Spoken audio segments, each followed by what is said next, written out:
Os irmãos podem se assentar. Nós vamos agora abrir nossas Bíblias no Evangelho de Marcos, capítulo 6. Vamos ler do versículo 1 até o versículo 6. As crianças até 4 anos podem acompanhar a equipe de professores. Vamos fazer a leitura, Marcos 6, do versículo 1 ao 6.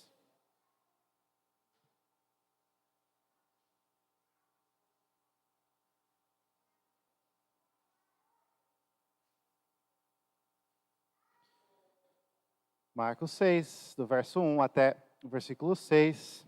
Assim diz a palavra do nosso Deus. Tendo Jesus partido dali, foi para a sua terra, e os seus discípulos o acompanharam. Chegando o sábado, passou a ensinar na sinagoga. E muitos ouvindo-o se maravilhavam, dizendo: de onde vem a este essas coisas? Que sabedoria é esta que lhe foi dada? E como se fazem tais maravilhas por suas mãos? Não é este o carpinteiro?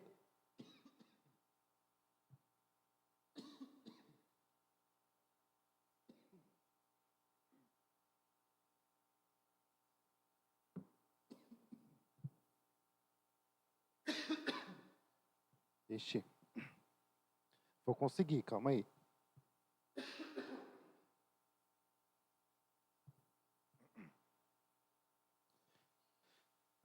Não sei o que foi, mas acho que agora vai dar certo.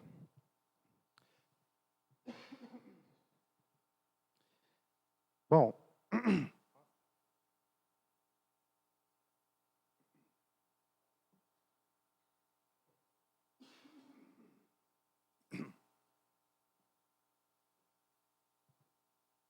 vamos lá, de novo.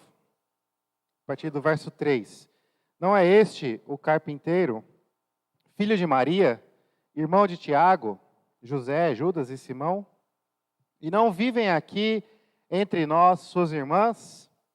E escandalizavam-se nele.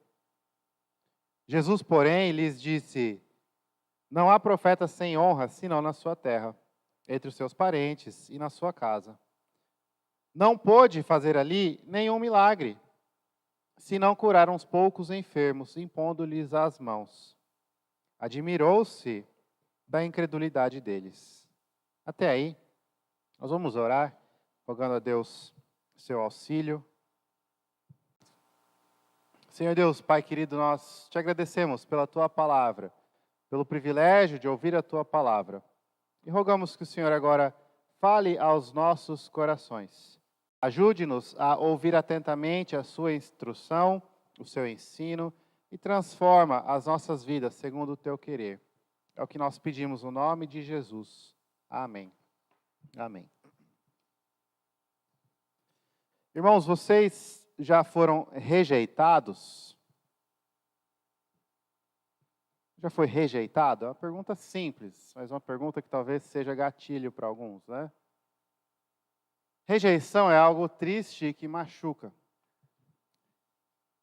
Um emprego que você se preparou para a entrevista, fez a entrevista, participou e recebeu um grande não de resposta. Ou às vezes pior, nem resposta recebeu e o silêncio serviu para que você entendesse a rejeição. Talvez um curso, uma vaga em um local de aprendizado que você ansiou por muito tempo e foi rejeitado. Os jovens cristãos encontram aquela moça cristã, se interessam por ela e fazem a tão temida proposta e recebem um não. Rejeição faz parte da nossa vida, mas machuca. Mas agora imagine que você experimentou uma rejeição como nunca antes. Que rejeição é essa? Faça esse exercício mental comigo. Não me refiro agora à rejeição de um emprego, de uma escola, um relacionamento. Pense comigo que você cresceu em uma cidade pequena. Nessa cidade pequena você teve amigos, você conhece as pessoas, você correu pelas ruas, você brincou naquele local. E você conhece a todos e todos te conhecem. Sabem seu nome, sabem quem são seus irmãos, seus pais, sua família. E você, então, chega a um certo momento da vida que você sai dessa cidade, segue a sua vida. E depois de um certo tempo você retorna. Quando você retorna, ao invés de ser recebido com olhares e palavras familiares, carinhosas, de aceitação e recepção, você é rejeitado. Os amigos que cresceram com você agora zombam e rejeitam a sua presença. As pessoas que conhecem a sua história, a sua família, agora usam o seu passado contra você de forma injusta, acusando, zombando e rejeitando de você. Agora imagine que, para piorar um pouquinho essa situação, o motivo pelo qual você voltou para sua terra natal é porque você sabe que eles têm um grande problema. E você descobriu a solução. Você tem a resposta. Você tem a solução para o problema daquele lugar. E então, agora você, feliz por encontrar a solução, retorna lá. Para que as pessoas que cresceram com você, brincaram com você, conhecem você e sua família, o seu próprio povo, também ouça essa solução e tenham os seus problemas resolvidos. O texto que nós lemos retrata exatamente isso acontecendo com Jesus.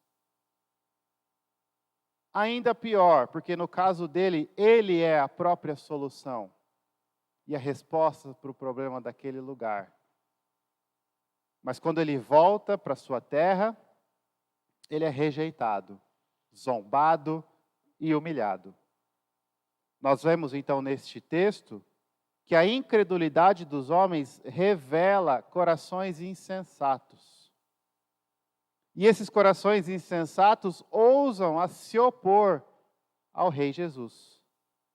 A incredulidade dos homens revela corações insensatos. E esses corações ousam a se opor ao Rei Jesus. Marcos nos conta no versículo 1 que Jesus partiu dali. Dali onde? Se você voltar alguns versículos, você vai ver. Jesus estava na região do Mar da Galileia, próximo a Cafarnaum, aonde a primeira parte do seu ministério público de evangelização, de anunciar o reino de Deus, aconteceu. Então, às vezes ele estava próximo ao mar, às vezes ele estava na cidade de Cafarnaum, às vezes ele estava ali na região, mas é ali que ele operou, que ele trabalhou, que ele pregou, fez curas, expulsou demônios, fez milagres, grandes obras e sinais. Fez Jesus ali naquela região. No capítulo 5, nós vemos uma outra viagem de Jesus. Jesus sai dessa região do Mar da Galileia, vai até a região dos gentios. Na região dos gentios, ele expulsa uma legião de demônios de um homem, mas os moradores daquela região rejeitam a Jesus também e o expulsam dali. Então ele volta para Cafarnaum, ele atravessa o Mar da Galileia de novo. Tendo partido dali, Marcos nos conta, depois de ter ressuscitado a filha de Jairo, que nós vimos semana passada, tendo partido da região do Mar da Galileia, de Cafarnaum, foi Jesus para onde? Para a sua terra. Aonde é sua terra? Marcos está se referindo à região de Nazaré. Era uma região não tão distante, mas exigia uma viagem para chegar lá, da onde Jesus estava, de Cafarnaum. Agora ele está em Nazaré, sua terra é onde ele cresceu.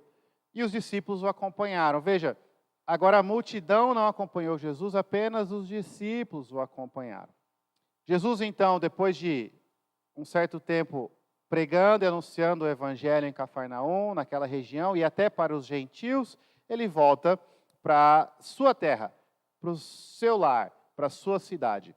Chegando lá, Marcos nos conta que era sábado, um sábado. E o que acontecia normalmente no sábado?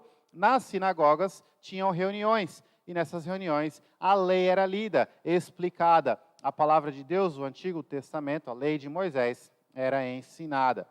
Não era incomum que nessas sinagogas, às vezes, pessoas que estavam viajando, visitando, que estavam de passagem, também falassem, também tivessem a oportunidade de ensinar nesses encontros. Jesus, quando foi a Cafarnaum, nós vimos nos capítulos anteriores de Marcos, ele na sinagoga também ensinou. E as pessoas se maravilharam com a autoridade do ensino de Jesus, com o conhecimento e o poder que Jesus ensinava. Então agora Jesus volta para sua terra, e é um sábado, e no sábado o povo se reunia na sinagoga, Jesus vai à sinagoga e Jesus ensina, como era de costume, como ele fazia em todos os outros lugares. A diferença é que agora Jesus está no meio das pessoas que o conhecem, que viram ele crescer, que conhecem sua família, seus irmãos e tudo praticamente a respeito de Jesus, no seu aspecto familiar. Então, Jesus na sinagoga, ele ensina. E mais uma vez, o que acontece? Quando Jesus ensinava, as pessoas se maravilham. As pessoas se encantam, as pessoas se surpreendem com tamanho ensino, com a autoridade, com a sabedoria, com o conhecimento, com a habilidade oratória que Jesus tinha. Mas acontece que esses moradores, eles rejeitam a Jesus Cristo. Eles revelam a insensatez dos corações incrédulos deles. Marcos nos diz, eles se maravilhavam, dizendo, de onde vêm estas coisas? A palavra que Marcos usa aqui para maravilhavam, não é no sentido positivo, é no sentido assim de surpresa. Eles se surpreenderam, eles se espantaram. É mais ou menos assim, nossa, como pode essa pessoa que cresceu aqui perto, filho de fulano, filho de ciclano, irmão de tal e tal pessoa, falar algo tão sábio assim? O que aconteceu? Como que é possível? É isso que elas estão perguntando. Como é possível? Da onde que vem esse conhecimento? Por que que esse menino, que agora é um homem, fala essas coisas? E mais, a gente sabe, porque muitas pessoas já nos contou, dos milagres que ele fez. Então, não só da onde vem essas palavras, mas de onde vem esse poder? Como? Não entendemos, como pode?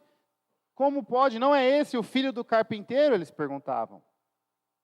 Como pode o filho do carpinteiro, ou melhor, o carpinteiro que trabalhou com o seu pai, filho de Maria, irmão de Tiago, José, Judas e Simão, fazer essas coisas?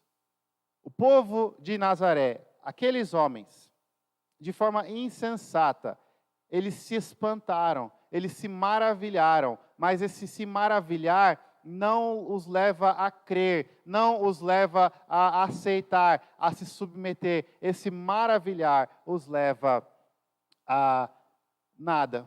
Simplesmente se espantam. Nossa, como pode? Da onde vem? Da onde vêm essas coisas? Veja que a insensatez deles, ela não fica apenas no fato deles não crerem, porque eles percebem, olha, o ensino é diferente, o ensino é melhor, o ensino é algo que nos surpreende o fato dele estar ensinando isso. O poder também é incomparável. Olha os feitos que ele já fez. Olha o testemunho que a gente tem das pessoas que nos contam dos milagres. Também nos surpreendemos. Quase não acreditamos que este homem é capaz de fazer isso. Afinal, ele é o carpinteiro. Afinal, nós conhecemos seus irmãos, suas irmãs. Conhecemos a família dele. Nós sabemos quem ele é. Como pode? Mas existe, de forma sutil, uma zombaria também nessas palavras. Porque eles não falam Jesus, filho de José. Eles falam filho de Maria. E naquele contexto, as pessoas eram conhecidas e apresentadas como filhos, e o nome do pai era dado. Quando fazia-se o contrário, é porque estavam insinuando Não é este o filho ilegítimo de Maria? Não é este o filho de uma história estranha e bagunçada, o filho bastardo de Maria? O povo de Nazaré, quando ouve o ensino de Jesus, quando vê o poder de Jesus, eles se maravilham, mas não creem. E eles zombam. E ao zombar, Marcos nos diz que eles se escandalizavam em Jesus. Se escandalizar tem o sentido de se ofender. Eles ficaram ofendidos pelo fato de Jesus ensinar o que ensinava, fazer o que fazia. Jesus voltou para sua terra natal e ao compartilhar a solução dos problemas, ao anunciar o evangelho, a melhor notícia que qualquer homem pode ouvir em toda a vida, ele é recebido com rejeição, com zombaria, com insinuações e acusações que ofendem até a sua própria família. Essa é a insensatez dos corações incrédulos. Irmão, se você pensar racionalmente, não faz sentido. Porque o fato de alguém ser carpinteiro anula a verdade e a importância de uma lição que ele ensina. Qual a conexão? Porque o fato de conhecer os irmãos, as irmãs, a família, torna inválido ou sem importância o que aquela pessoa ensina. Qual a lógica por trás deste pulo de raciocínio que as pessoas fazem? Mas é exatamente isso que um coração incrédulo faz, que um coração incrédulo ele é insensato. Ele vê o ensino de Cristo, ele vê o poder de Cristo e ele toma conclusões completamente tolas, malucas e absurdas, rejeitando a Cristo e se ofendendo em Jesus Cristo. O Filho do Deus Altíssimo veio ao mundo e foi rejeitado por homens.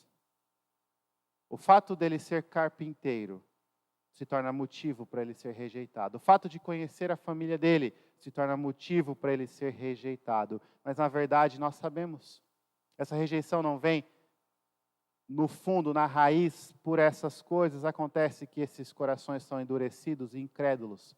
Odeiam a Deus, odeiam a Jesus e odeiam o caminho que leva até Deus, por conta do pecado. A insensatez dos corações incrédulos, eles se maravilham. Realmente é diferente, realmente chama a atenção, realmente é algo incomparável, mas não creem. Eles se confundem e o fato de ser carpinteiro anula a mensagem. Eles se confundem e zombam do Rei dos Reis, do Senhor Jesus Cristo. Essa é a insensatez dos corações incrédulos. A pergunta para mim e para você nesta noite é: nós somos assim? O nosso coração também é incrédulo? Será que nós também não estamos rejeitando a Jesus por conta da insensatez do nosso coração? Talvez nós professamos uma fé e falamos abertamente crer no Senhor Jesus Cristo, mas talvez pela familiaridade com o sagrado, por estarmos acostumados demais com o que Jesus faz, o que Jesus fala e o que Jesus ensina, por estarmos muito íntimos, humanamente falando, não por ter intimidade com Deus, que é algo bom e positivo, que nos falta muitas vezes, mas por ter uma intimidade humana que leva a um desrespeito, a um desleixo. Nós também não rejeitamos ao Senhor Jesus. No dia de ouvir a sua palavra, nós pensamos em qualquer outra coisa. Nos momentos de louvá-lo, de servi-lo, nós queremos todas as outras coisas. É como se estivéssemos falando em nosso coração, é só um carpinteiro ensinando algumas coisas maravilhosas.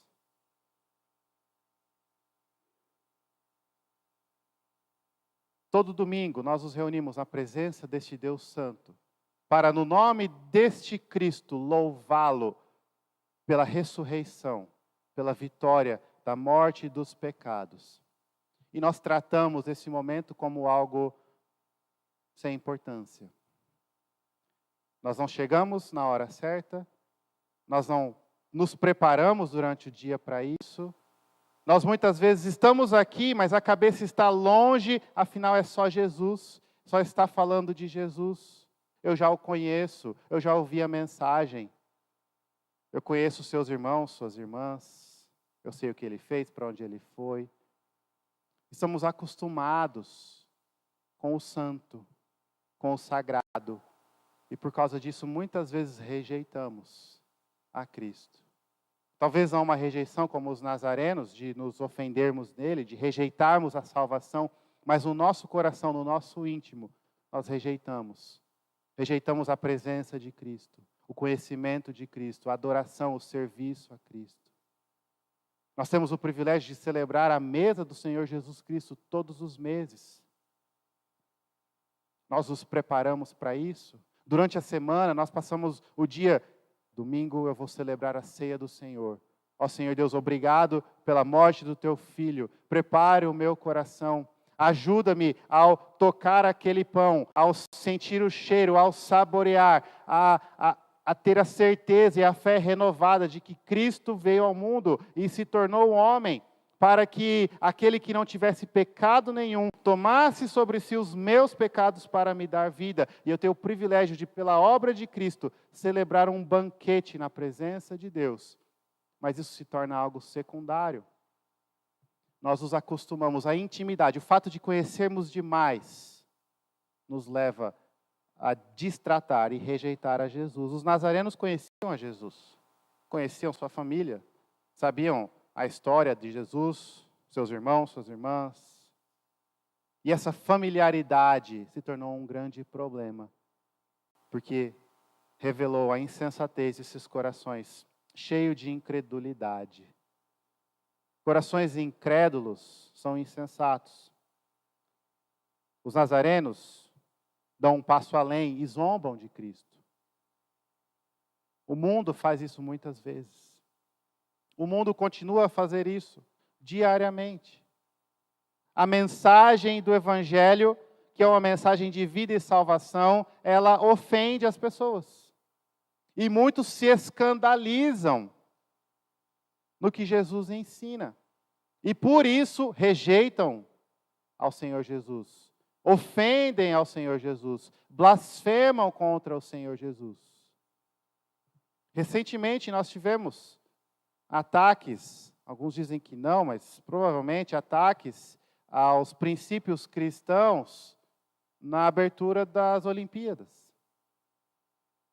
E muitas pessoas ficaram admiradas, como podem ter coragem. A questão não é se surpreender com a ousadia, com a insensatez, a incredulidade. Veja, acontece aqui. Aconteceu na região dos gentios, quando Jesus atravessou o mar da Galileia e salvou um homem que estava possesso de 6.000 espíritos malignos. A cidade preferiu porcos do que Jesus. Acontece aqui na cidade de Cristo, acontece na cruz, quando Jesus está salvando as nossas vidas, entregando a própria vida dele. As pessoas passavam e diziam: salve-se a si mesmo. Não é o Filho de Deus? Não é o Rei? Salve-se a si mesmo. O mundo zomba de Cristo. O mundo zomba do Evangelho. O mundo se ofende com o Evangelho. Não é estranho, então, que as pessoas olhem para a igreja e acusem. A igreja é um bando de gente preconceituosa que dissemina o ódio. Com certeza existem gente preconceituosa e que disseminam o ódio no meio da igreja, infelizmente, porque não é um lugar puro. É uma mistura de pecadores, de crentes, de não crentes, de ovelhas e lobos, como a Bíblia mesmo nos ensina. Mas a atitude e o erro de alguns não anula a mensagem que é pregada, mas para o mundo a mensagem pregada é ofensiva e escandaliza. E é vista como discurso de ódio, é vista como algo que deve ser abolido. A famosa intolerância do discurso da tolerância. O mundo zomba de Cristo. O mundo rejeita a Cristo. Por que nós nos espantamos quando o mundo nos rejeita e zomba de nós? Por que existem tantos cristãos que se sentem injustiçados e sofredores quando sofrem a perseguição, a zombaria e a rejeição do mundo? Queridos, vai acontecer, porque o mundo rejeitou a Cristo, vai rejeitar aqueles que seguem a Cristo. O mundo rejeita a própria mensagem, porque a própria mensagem é ofensiva para o mundo. Mas essa rejeição, nós não estamos aqui justificando, nós estamos demonstrando o quão insensato é, porque a mensagem é a seguinte: você tem um grande problema, o pecado, uma dívida, e o próprio Deus te deu solução para essa dívida, para esse pecado. Creia no Senhor Jesus Cristo, não tente você mesmo se limpar, não tente você mesmo pagar essa dívida, você não vai conseguir, mas calma, Cristo pagou por você, Cristo salva você, creia nele, confie nele. O que as pessoas olham e vêm e rejeitam, dizendo: não, eu não quero, porque eu não preciso dessa salvação. Quem é esse Cristo para se dizer melhor do que eu, mais poderoso do que eu mesmo me salvo? As pessoas ofendem, zombam e se escandalizam em Cristo e na mensagem de Cristo. Não é surpresa, então, que nós também passemos por situações assim.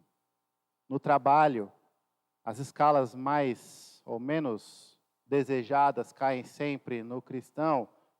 Os serviços menos atraentes caem sempre no cristão. Na escola, os jovens, as crianças, às vezes têm dificuldade de fazer amizade, encontrar o grupo de amigos, porque é diferente, porque as pessoas excluem, porque não faz a mesma coisa que o mundo. O mundo se ofende, o mundo se escandaliza. Na sociedade, no meio profissional, muitas vezes na própria família, a sua própria família vai te rejeitar por causa do Evangelho. Não se desespere, não se espante, não se sinta injustiçado. Aconteceu com Jesus. E é por causa dele que acontece com você. O mundo rejeita. O mundo zomba, o mundo se maravilha, mas não crê, porque o mundo é insensato e esses corações são incrédulos. A incredulidade dos homens revela corações insensatos. Marcos continua o texto e Marcos nos conta o que Jesus respondeu a estes homens então. E na resposta de Jesus nós vemos como os corações incrédulos não são apenas insensatos, mas eles ousam se opor ao rei. Ousados se opõem ao rei Jesus. Veja, no versículo 4, Jesus responde com um provérbio, com uma expressão popular naquela época. E ele diz: olha, não há profeta sem honra, senão na sua terra, entre os seus parentes e na sua casa.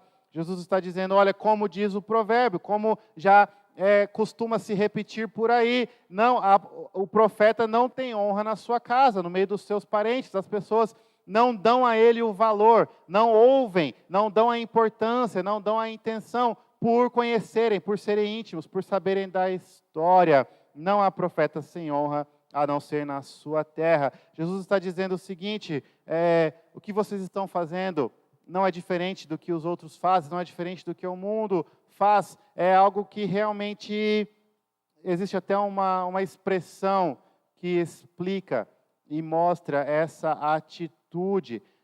Jesus diz isso com um certo tom de desapontamento.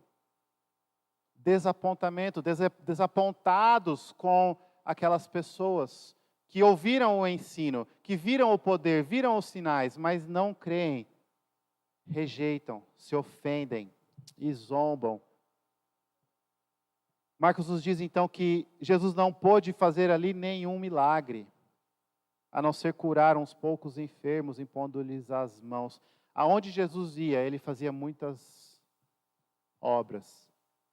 Leia os capítulos anteriores, a multidão seguia, e todos que viam eram curados. Pessoas vinham de longe procurar a cura e eram curados. A mulher com um fluxo de sangue toca em Jesus Cristo porque procura a cura, e para fazer isso ela tem que passar no meio de uma grande multidão, muitas pessoas em busca do Senhor Jesus. Aonde Jesus ia, grandes coisas eram feitas, grandes sinais eram demonstrados, sinais que comprovavam a mensagem, sinais que comprovavam o Evangelho. Jesus então chegava num lugar, ele falava: eu sou o caminho, a verdade e a vida, eu sou a salvação, eu sou o Filho de Deus, eu sou o Salvador, creiam em mim, arrependam dos seus pecados, peguem sua cruz e me sigam. As pessoas então perguntavam: mas como pode, isso é possível? E então Jesus fazia sinais: veja como é possível, veja o que eu consigo fazer, veja o poder de Deus, veja o meu poder, veja a minha autoridade. E os sinais confirmavam a mensagem pregada. Por outro lado, quando Jesus operava milagres, as pessoas ficavam confusas: de onde vem esse poder? Então a mensagem explica os sinais. E a pregação: esse poder vem porque eu sou Filho de Deus, o caminho, a verdade e a vida, creia em mim e você viverá. A mensagem e os sinais sempre acompanhados. Aqui Jesus fala, a mensagem é rejeitado e os sinais não acompanham. Os sinais não acompanham porque a incredulidade dos homens se opõe ao Rei Jesus, prejudicam, atrapalham a obra do Senhor Jesus. É um pouco assustador dizer atrapalha a obra do Senhor Jesus, prejudica o poder de Cristo. Assim como o texto aqui pode gerar alguma dúvida: como assim não pôde Jesus fazer ali nenhum milagre? Marcos e nós não estamos falando aqui que o poder de Jesus foi amarrado por conta da incredulidade, por conta da falta de fé. Jesus perdeu o poder, Jesus não conseguiu, ele até tentou, mas não conseguiu, ele foi fragilizado, ele foi impossibilitado. Não é isso que nós estamos falando, mas o que nós estamos falando é o ensino que está presente em toda a palavra de Deus, que aonde há fé, há grandes obras, aonde há fé, há poder, aonde a palavra de Deus é ouvida pela fé, milagres acontecem, corações são transformados e a salvação é vista, é percebida. Porque não criam, não foram até Jesus com os doentes. Porque não criam, não procuraram a Jesus para que ele impôsse as mãos e curassem. Porque não criam, Jesus, o próprio Deus, o Espírito Santo, escolheu limitar a sua ação naquele lugar. Existem dois aspectos nesse limitar. Primeiro é não jogar pérola aos porcos. Um povo de coração endurecido que rejeita e zomba do Senhor Jesus não merece ver as obras e os sinais que Jesus pode fazer. Não que nós merecemos e por crer somos merecedores, não é isso, mas os irmãos compreendem o raciocínio. Pela incredulidade, Deus então escolheu restringir a sua obra. Mas ao mesmo tempo, isso não é uma punição, isso é um ato de misericórdia. Porque, de novo, os sinais, as curas, os milagres confirmam a mensagem. E aquele povo ouviu a mensagem, ou seja, eles já eram condenados, não apenas do pecado, mas de rejeitar a salvação. Condenados de rejeitar o Cristo, de rejeitar o Evangelho, de rejeitar a palavra de Deus. Se Jesus continua a fazer milagres e milagres, e eles continuam a rejeitar, eles estão adicionando sobre eles condenação em cima de condenação. Eles estão piorando a própria situação deles, porque agora não só ouviram, mas viram o poder. Ouviram a mensagem e viram o poder, e viram o poder, e viram os milagres, e continuam a rejeitar, zombar e questionar: de onde vem esse poder? Não é este o carpinteiro? O fato de Jesus não operar muitos milagres é resultado, de certa forma, da incredulidade desses homens, mas é também ato de misericórdia do próprio Deus por essas pessoas. E o texto termina dizendo que Jesus se admirou da incredulidade deles. Marcos usa a mesma palavra que descreve a reação deles com Jesus. No versículo 3, e escandalizavam-se nele. Agora, os papéis se inverteram. É Jesus quem se escandaliza nessas pessoas. Tamanha a incredulidade desses homens. Pessoas que viram e conheceram a Jesus, sabem do poder e dos milagres, ouviram os testemunhos e agora ouviram o próprio ensino do Senhor Jesus. Zombam, rejeitam e não servem, não aceitam, blasfemam e até ofendem e se escandalizam em Jesus Cristo. Jesus agora que se escandaliza, que se admira destes homens. Essa é a capacidade dos corações incrédulos. O coração incrédulo ele é capaz de desonrar e decepcionar a Jesus Cristo. Não apenas ele é insensato porque não crê, mas zomba, ele desonra e decepciona. Ele é capaz de ir a tal distância de desonrar e decepcionar. Os irmãos percebem que no capítulo anterior, espíritos imundos, demônios se prostram diante de Jesus quando ele chega. Mas os homens ousam permanecer em pé, rejeitar e zombá-lo. De toda a criação, todas as coisas se prostram diante do Senhor Jesus. Todas as coisas louvam e o adoram. Os animais cantam para a glória e para o louvor do nosso Deus. Mas os homens ousam a desonrar, a rejeitar. O coração incrédulo ele não é só insensato, ele é capaz de coisas absurdas. Desonra e decepciona. Ele é capaz de limitar os milagres. Nós vimos, Jesus não operou milagres ali, por conta da incredulidade deles. O coração incrédulo é capaz de escandalizar a Jesus, ofender a Jesus, porque o próprio Jesus oferece a salvação e a vida. Mas as pessoas ouvem e rejeitam, e zombam, e blasfemam. Aqui nós percebemos que a incredulidade ela é poderosa. Poderosa. Talvez você conhece pessoas que olham para você e te acusam. Onde está Deus quando tal e tal coisa acontece? Onde está o teu Deus quando isso ou aquilo acontece? E às vezes a resposta não é onde está Deus, é onde está a tua fé. Onde está a tua fé? Porque aonde a incredulidade reina, os sinais são poucos. Não porque Deus é incapaz ou precisa da fé para operar de maneira nenhuma, mas porque Deus, de forma misericordiosa, poupa condenação extra e a mais para aquelas pessoas. E porque aquelas pessoas não procuram e não buscam o poder e a glória de Cristo. Aonde a incredulidade reina, os milagres são poucos. Se nós não vemos o agir de Deus, se nós não vemos o perceber de Deus, talvez a resposta é a nossa própria incredulidade. Nós reconhecemos o poder e a glória de Cristo, nós nos submetemos a isso, nós descansamos nisso, porque muitas vezes nós professamos com os nossos lábios, Deus é poderoso, Deus sabe de todas as coisas cooperam para o meu bem, mas eu não consigo descansar, eu não consigo confiar, eu vivo preocupado, com medo, ansioso, temendo, desesperado, como se eu estivesse no meu íntimo dizendo, será que Jesus dá conta? Será que Jesus tem poder? Será que Deus realmente consegue? Aonde reina a incredulidade e os sinais são poucos.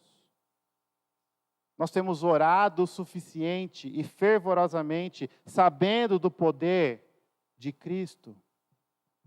Nós temos depositado a nossa fé completamente nele.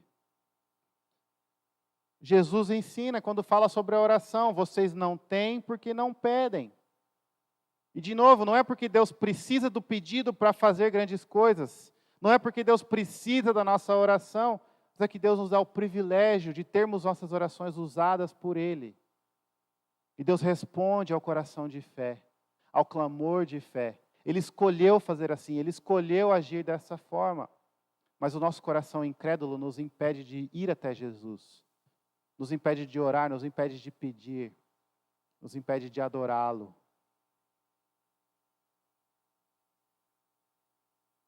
O coração incrédulo, ele é insensato, ele é capaz. Mas essa incredulidade, irmãos, ela é perigosa. Jesus se escandalizou desses homens. E se você continuar a leitura de Marcos, você vai ver que Jesus não voltou mais para aquela região. Jesus cresceu ali, começou seu ministério e agora volta para aquela terra e prega o Evangelho.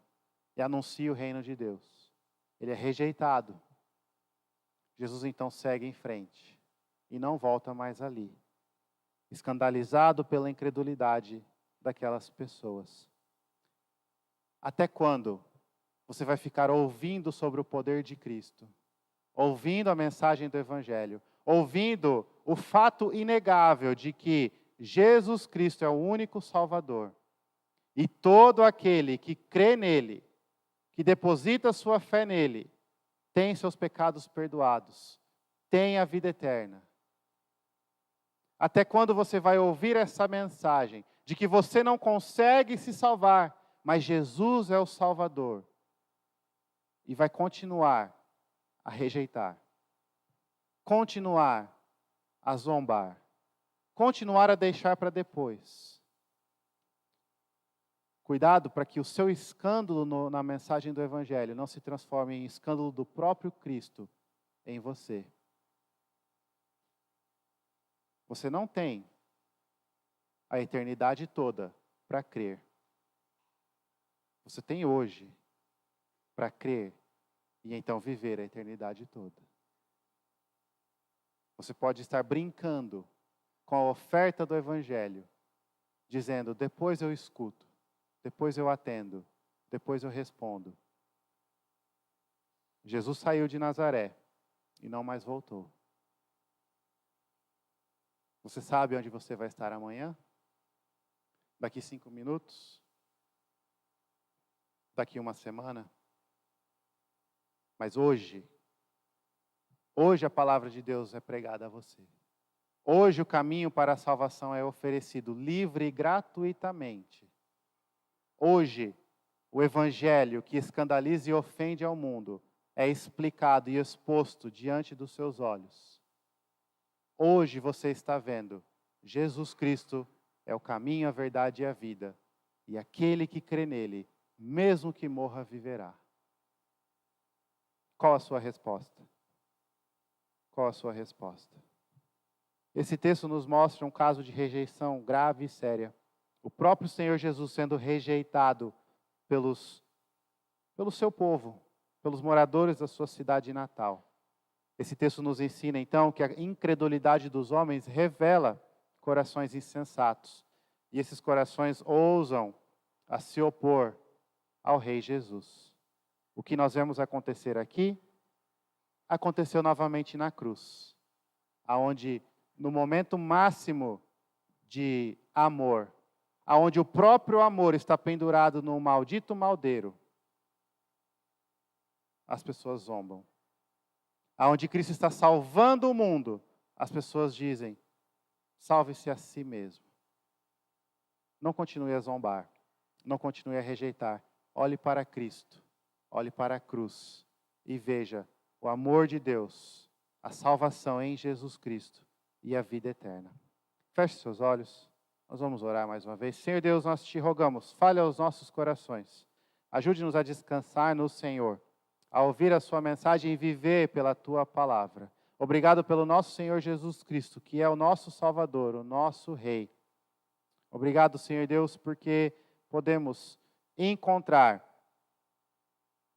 consolo, companheirismo e amor na tua casa, mesmo quando rejeitados pelo mundo, rejeitados pela nossa própria família. Em ti, no Senhor, em nosso Pai Celestial, nós não temos rejeição, nós temos recepção, reconciliação, harmonia e paz.